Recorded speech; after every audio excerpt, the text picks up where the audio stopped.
સુરતના સિંગણપોર વિસ્તારમાં ઇલેક્ટ્રિકની દુકાનમાં પુત્રની 20 દિવસ અગાઉ તાપી નદીમાંથી લાશ મળી આવી હતી। આ ઘટનામાં મોબાઈલ ફોન જૂટી લઈ તોડી નાખતા ઉપરાંત માર મારનાર 4 વિરુદ્ધ પોલીસે આપઘાતની દુષ્પ્રેરણાની ફરિયાદ નોંધી 3ની ધરપકડ કરી છે।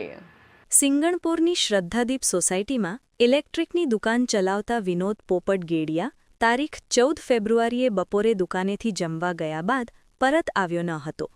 જેથી દુકાનમાં કામ કરતા કર્મચારીએ વતન ગયેલા વિનોદભાઈને જાણ કરી હતી કે વ્રજ હજી દુકાને આવ્યો નથી,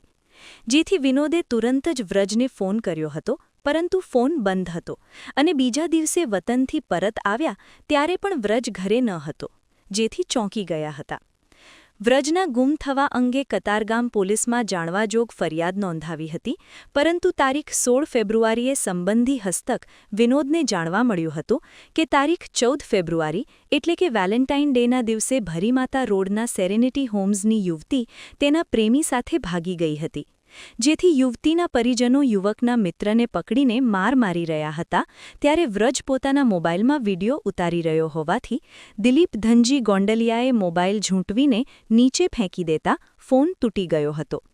દિલીપ સાથે આવેલા જયંતી ગોંડલિયા, દિલીપ પીપલિયા અને દિલીપ ગોંડલિયાએ વ્રજને માર માર્યો હતો, પરંતુ આ અરસામાં પોલીસ આવી જતા તમામને ચોક બજાર પોલીસ સ્ટેશન લઈ ગયા હતા, પરંતુ વ્રજે ફરિયાદ કરવાનો ઇનકાર કર્યો હતો અને ત્યાંથી ઘરે આવ્યા બાદ એપાર્ટમેન્ટના પાર્કિંગમાં બાઇક પાર્ક કરી કયાંક ચાલ્યો ગયા બાદ તેની લાશ જહાંગીરપુરા નજીક સંજયનગર પાસે તાપી નદીના પાણીમાંથી મળી આવી હતી।